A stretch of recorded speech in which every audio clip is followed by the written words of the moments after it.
우리 사도신경으로 신앙 고백 드리겠습니다. 전능하사 천지를 만드신 하나님 아버지를 내가 믿사오며 그 외아들 우리 주 예수 그리스도를 믿사오니 이는 성령으로 잉태하사 동정녀 마리아에게 나시고 본교 빌라도에게 고난을 받으사 십자가에 못 박혀 죽으시고 장사한 지 4일 만에 죽은 자 가운데서 다시 살아나시며 하늘에 오르사 전능하신 하나님 피난자 계시다가 저리로서 산자와 죽은 자를 심판하러 오시리라. 성령을 믿사오며 거룩한 공예와 성도가 서로 교통하는 것과 죄를 사하여 주시는 것과 몸이 다시 사는 것과 영원히 사는 것을 믿사옵나이다. 아멘. 찬송가 438장 찬송 부릅니다.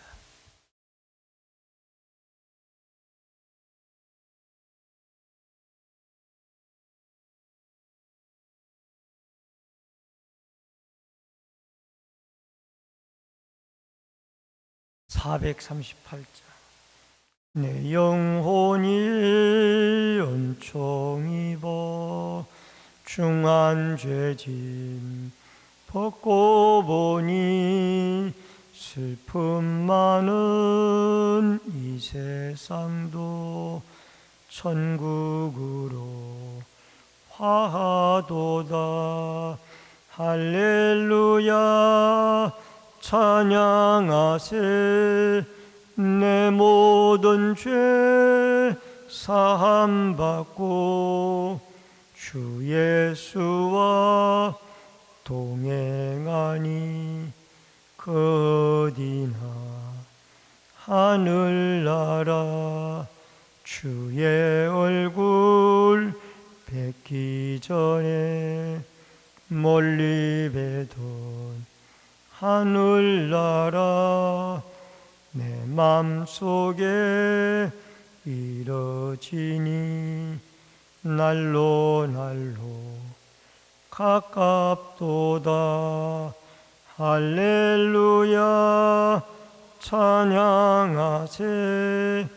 내 모든 죄 사함받고 주 예수와 동행하니 그 어디나 하늘나라. 높은 산이 거친 들이 초막이나 궁궐이나 내 주 예수 모신 곳이 그 어디나 하늘나라. 할렐루야 찬양하세. 내 모든 죄 사함받고 주 예수와 동행하니 그 어디나 하늘나라. 하나님의 말씀은 사도행전 10장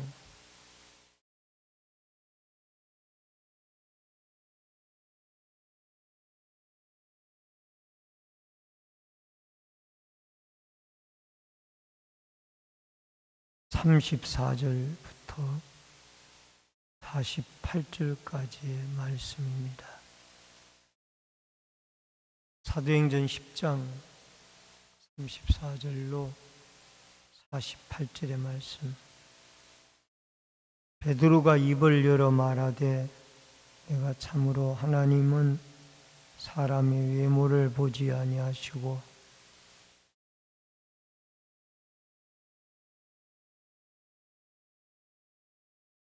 만유의 주 되신 예수 그리스도로 말미암아 화평의 복음을 전하사 이스라엘 자손에게 보내신 말씀,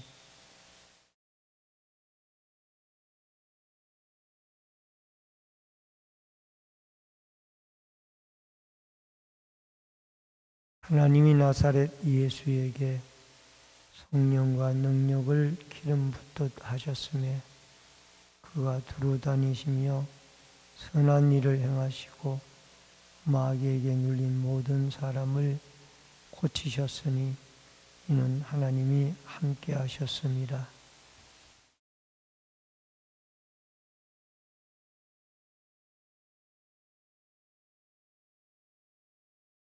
하나님이 사흘 만에 다시 살리사 나타내시되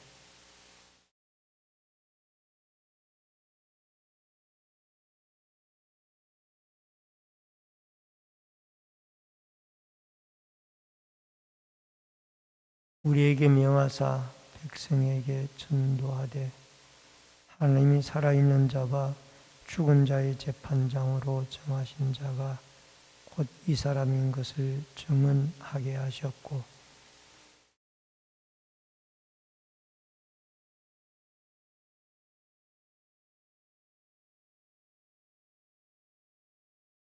베드로가 이 말할 때에 성령이 말씀 듣는 모든 사람에게 내려오시니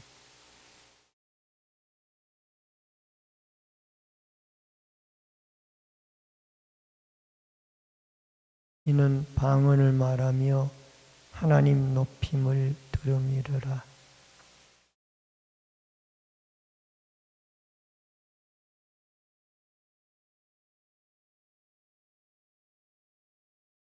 명하여 예수 그리스도의 이름으로 세례를 베풀라 하니라.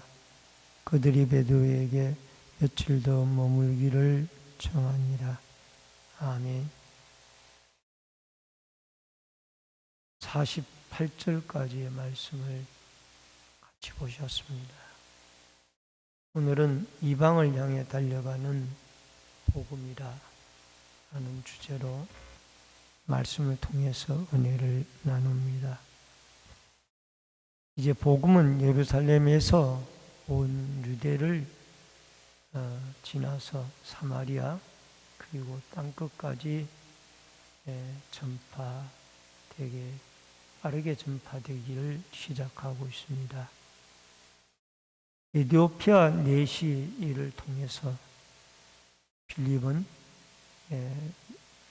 복음을 전하여서 이제 그 에티오피아 내시는 아프리카의 북부로 돌아가서 아프리카 북부까지 복음이 전해졌고 또 빌립은 다시 아소도에 요빠에 가이사라에 등등에 다니면서 복음을 전했습니다. 이제 전 세계를 향하여 복음이 뻗어 나가는 중에 이제 가이사라의 이방인 이 백부장인 고넬료의 가정까지 복음이 확산이 되어져 가는 그런 모습을 보게 되어집니다. 먼저 이 고넬료의 가정은 사도행전 10장 앞부분에서 말씀하셨던 것처럼 온 가족이 하나님을 경외하였고 10장 2절에 보면은 그리고 구제하는 가정이었습니다. 10장 2절과 4절에 나오고 기도하는 가정이었습니다. 늘 기도하고 그 다음에 어려운 사람들에게 베풀며 살아가는 이런 믿음의 가정이었습니다. 근데 여기에 4절에 보면은 기도와 구제가 하나님께 상달이 되어졌다. 우리가 생각할 때 부르짖는 기도만 하나님께 올려지는 줄 알았는데 어려운 이웃에게 그리스도의 이름으로 베풀게 되어지는 구제도 하나님이 받으신다라는 겁니다. 왜 그러냐면은 그 어려운 사람은 그 어려움으로 인하여 하나님께 기도했을 겁니다. 그 기도의 응답으로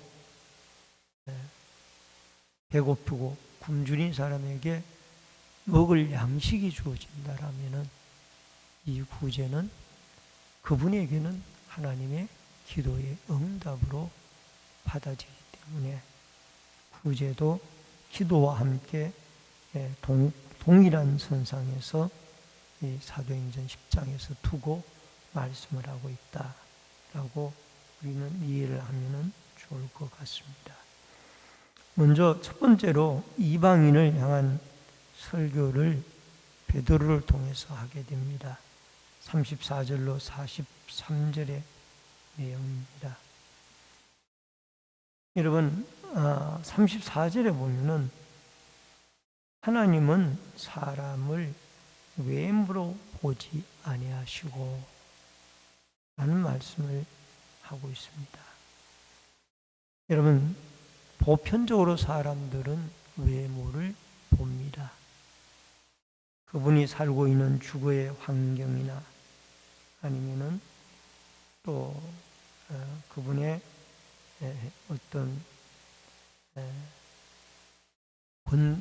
직위라든가 권세, 또 그분의 학력이라든가 이런 것들을, 외모적인 것들을 보편적으로 사람들은 보고 평가를 합니다.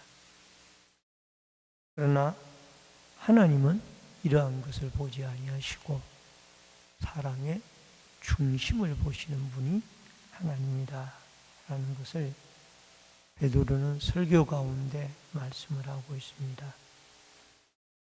그래서 35절에 보면은 각 나라 중 하나님을 경외하며 의를 행하는 사람은 다 받으시는 줄 깨달았도다.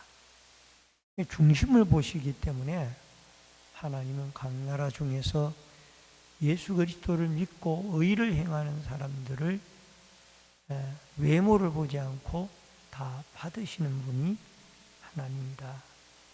유대인이나 이방인이나 가난한 자나 부한 자나 예수를 믿고 예수의 이름으로 의를 행하면은 그 모든 것을 다 받으시는 분이 바로 중심을 보시는 하나님입니다. 오늘도 여러분과 저의 중심을 보시는 그 하나님을 바라보고 우리가 사람을 외모로 보지 않으려고 하는 이 믿음의 올바른 본질을 여러분과 제가 회복할 수 있기를 바랍니다. 그 다음에 36절에 보면은 그리스도로 말미암아 화평의 복음을 전하사라는 말씀이 나옵니다.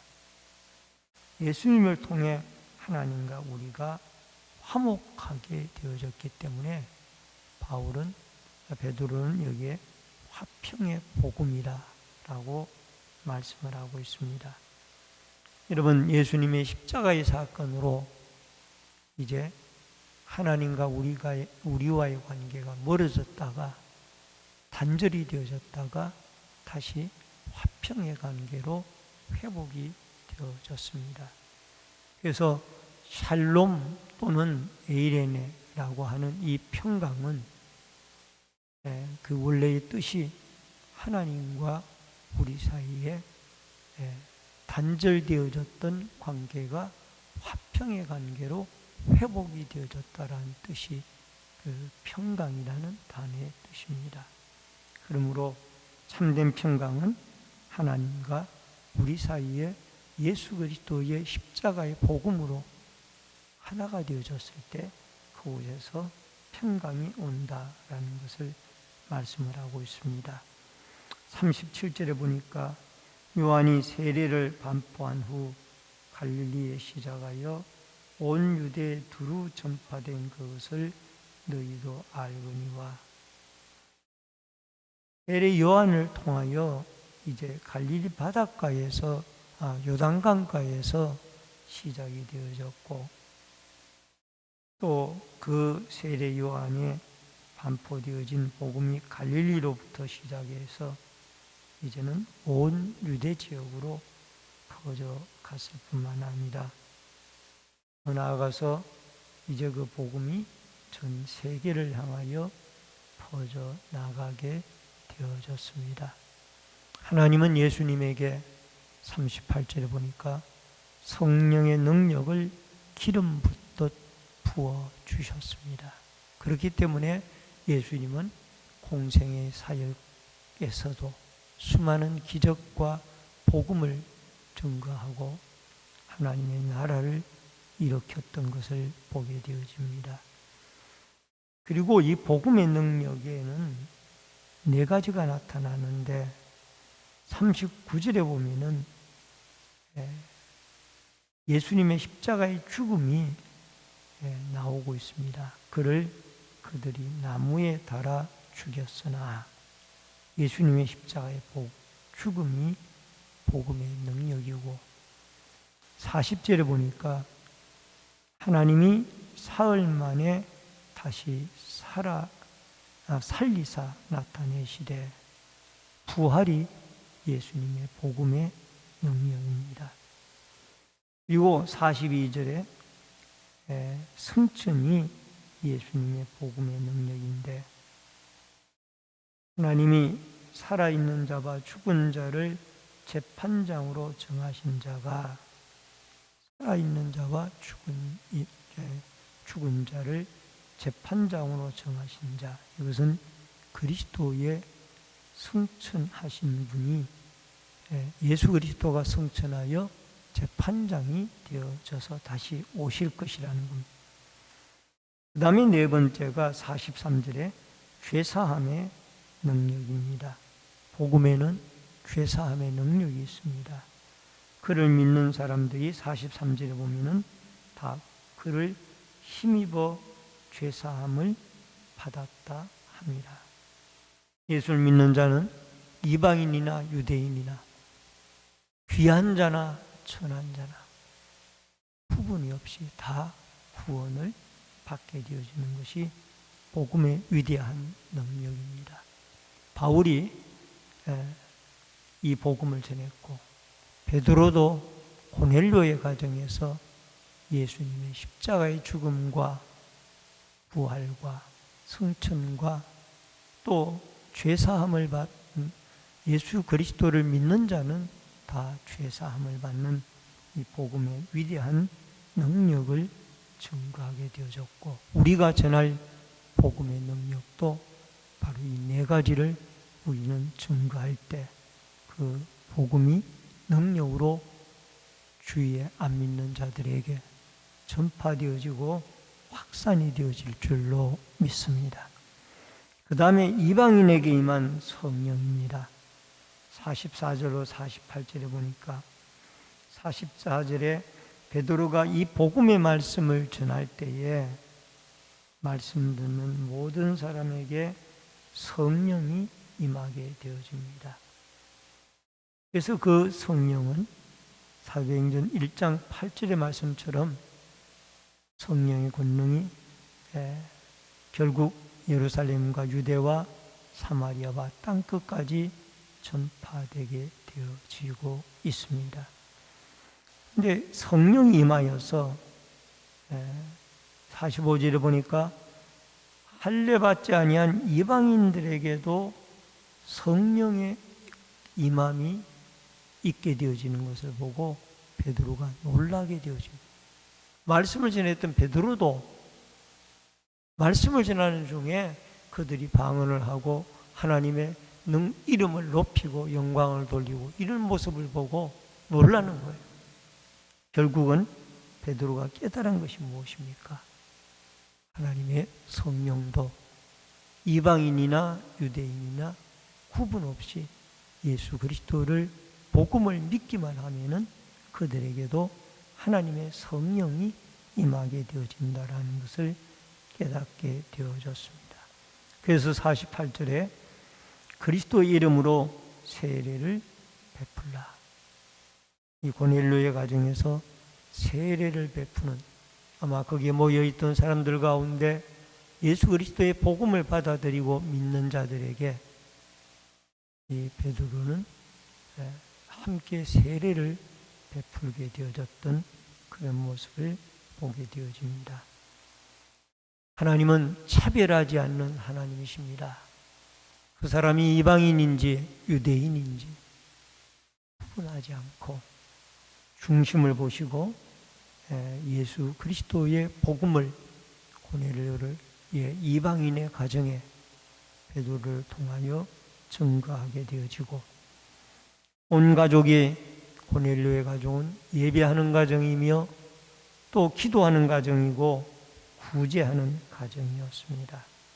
이러한 가정에 베드로를 통하여 하나님의 복음의 진리의 말씀이 선포되어지고 성령의 뜨거운 강림이 이루어지게 되어지며, 그래서 이 복음은 이제 예루살렘에서만 임하는 것이 아니라 가이사라의 고넬료의 가정에서까지 성령 강림의 역사가, 또 빌립을 통하여 사마리아 성에도 성령의 역사가, 베드로와 요한을 통하여 안수기도를 하니까 이 사마리아 성에도 성령 강림의 역사가 일어나게 되어졌습니다. 여러분, 오늘도 여러분과 저도 이방인이지 않습니까? 그런데 예수 그리스도 안에서 차별 없이 하나님의 은혜로 부름을 받았습니다. 그러므로 부름받은 이 하나님의 은혜에 감사하고 우리도 또 남들에게 우리가 전해 들은 예수 그리스도의 십자가에 피 묻은 복음을 증거하여서 하나님의 나라를 오늘도 여러분과 저를 통하여 확장시켜 나아가는 일에 여러분과 제가 귀하게 도구로 베드로처럼 쓰임을 받는 은혜와 축복이 있어지기를 주의 이름으로 축원합니다. 기도하겠습니다. 고마우신 아버지 하나님, 은혜를 감사를 드립니다. 우리 하나님은 이방인이나 유대인이나 구분하지 아니하시고 중심을 보시는 하나님입니다. 그리하여 고넬료의 가정에서 유대인인 베드로 사도를 보내어 그들에게 복음 진리를 전파하게 하고, 그로 말미암아 하나님을 경외하고 기도하고 구제하기에 힘쓰던, 예배하기에 힘쓰던 이 고넬료의 가정에 성령의 충만한 은혜가 임하게 되어지며, 이제는 복음이 땅끝을 향하여 열심히 달려가는 모습을 보게 되어집니다. 오늘도 이 복음 전파의 아름다운 위대한 복음의 능력을 깨닫고 전파하여 우리가 베드로처럼 땅끝까지 복음이 증거되어지는데 하나님의 아름다운 성령의 도구로 쓰임을 받게 하여 주시옵소서. 오늘도 기도하고 간구하고 부르짖을 때에 하나님의 성령이 함께하여 주시기를 원하옵고 예수님의 이름으로 기도하옵나이다. 아멘. 하늘에 계신 우리 아버지여, 이름이 거룩히 여김을 받으시오며 나라 임하옵시며 뜻이 하늘에서 이루어진 것 같이 땅에서도 이루어지이다. 오늘날 우리에게 일용할 양식을 주옵시고 우리가 우리에게 죄 지은 자를 사하여 준 것 같이 우리 죄를 사하여 주옵시고 우리를 시험에 들게 하지 마옵시며 다만 악에서 구하옵소서. 대개 나라와 권세와 영광이 아버지께 영원히 싸움나이다. 아멘.